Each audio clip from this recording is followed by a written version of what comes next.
फन्नी लोमही सुंदरवन नाम की जगह पर रहता था। वन के जानवरों को परेशान करना उसकी पसंदीदा आदत में से एक थी। इसीलिए जानवर उसे बात करने से दूर भागते थे। जो जानवर उसे नहीं जानते थे उन्हें उसका खामियाजा भुगतना पड़ता था। एक दिन फन्नी लोमही ने बाहर जाने की सोचा।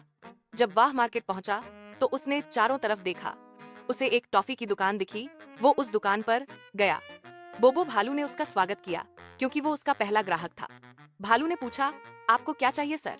लोमी ने चमकती हुई टॉफियों वाला डिब्बा देखा और कहा, आपके पास कितने टेस्ट की टॉफियां हैं? बोबो भालू ने गर्व से कहा, 60 टाइप की टॉफियां हैं सर। फन्नी ने फिर से पूछा, कितने टाइप की है? भालू बोला, वेनिला, मांगो, चॉकलेट और बहुत सी। जब तक भालू ने टॉगियो का नाम गिनाया तब तक उसकी सांसें थम चुकी थी। भालू बोला, मुझे लगता है सर आप अपने बच्चों के लिए टॉफियां खरीद रहे हैं। मैं आपको आइडिया देता हूँ, आप थोड़ी थोड़ी सारी टाइप की टॉफियां ले सकते हो। उसके बाद भालू ने पूछा, बताइए सर कौन सी टॉय दूं? कितनी टाइप की टॉय पैक कर दूं? फन्नी ने सर हिलाया और कहा, सॉरी पर मुझे कुछ भी नहीं चाहिए। बोबो सुन चकरा गया और बोला, क्यों सर? फन्नी हंसा और बोला, मैं तो बस चेक कर रहा था कि तुम्हारे पास कितने टाइप की टॉफियां हैं। फन्नी बोला, पहली बात मेरा कोई बच्चा नहीं है और दूसरी बात मैं टॉगी नहीं खाता। ये कहते हुए वो हंसते हुए दुकान से बाहर चला गया। बोबो भालू को बहुत बुरा लगा और गुस्सा भी आया। उसके बाद वो मटके की दुकान के पास गया जिसका मालिक जिन्नी जिराफ था। फन्नी ने ध्यान से मटकों को देखा। उसने पूछा, एक मटका कितने का दिया?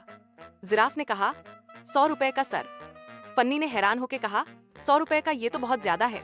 जिन्नी जिराफ ने कहा, ठीक है, अगर आप लेना चाहें तो मैं आपको 90 में लगा दूंगा। फन्नी लोमही ने कहा, नहीं नहीं, ये अभी भी बहुत ज्यादा है। कुछ देर तक मोलभाव करने के बाद जिन्नी जिराफ ने बोला, ठीक है, मैं आपको 75 का लगा दूंगा। फन्नी ने सर हिलाया और कहा, ठीक है, धन्यवाद। और फन्नी दुकान से जाने के लिए मुंह गया और बाहर जाने लगा। दुकान से जिन्नी जिराफ ने उसे बुलाया, सर क्या आप मटका नहीं खरीदेंगे? फन्नी ने सिर हिलाया और बोला, नहीं, मैं तो बस टाइम पास कर रहा था। और फन्नी हंसते हुए दुकान के बाहर आ गया। जिन्नी जिराफ को बहुत गुस्सा आया मगर वो कुछ भी नहीं बोल पाई। एली हाथी जो गायें बेच रहा था वहाँ दूर से सब देख रहा था। गायों को देखकर फन्नी लोमही को याद आया कि उसकी पत्नी ने तो उसे गायें लाने के लिए कहा था और तो और वो अच्छे से जानता था कि अगर वो गाय नहीं ले गया तो उसकी बीवी बहुत गुस्सा होगी। इसलिए फन्नी जल्दी से एली हाथी की दुकान पर गया और बोला, वो गाय बहुत अच्छी लग रही हैं। मुझे ऐसी ही गाय की तलाश थी, क्या आप मुझे उसकी कीमत बता सकते हैं? एली ने जवाब दिया, आप इसकी कितनी कीमत दे सकते हैं? फन्नी ने थोड़ा सोचा और बोला कि मैं 2000 रुपए दे सकता हूँ। एली बोले, ये तो बहुत कम है सर। ये सुन के फन्नी को बहुत गुस्सा आया। उसने सोचा कि वो वहाँ से चला जाए, लेकिन उसे फिर पत्नी का उससे वाला चेहरा याद आया। वो डर गया, इसलिए उसने गाय की कीमत बढ़ाने की सोची जितना वो दे सकता था। अंत में फन्नी ने कहा, ठीक है, मैं 500 दे सकता हूँ। लेकिन एली नहीं माना। फन्नी और एली मोलभाव करते रहे। अंत में फन्नी बोला, मैं तुम्हें 3000 तक दे सकता हूँ, इससे ज्यादा नहीं दे सकता क्योंकि मेरे पास इतने ही है। 3000 हर लो और सौदा पक्का करो और गायें दे दो।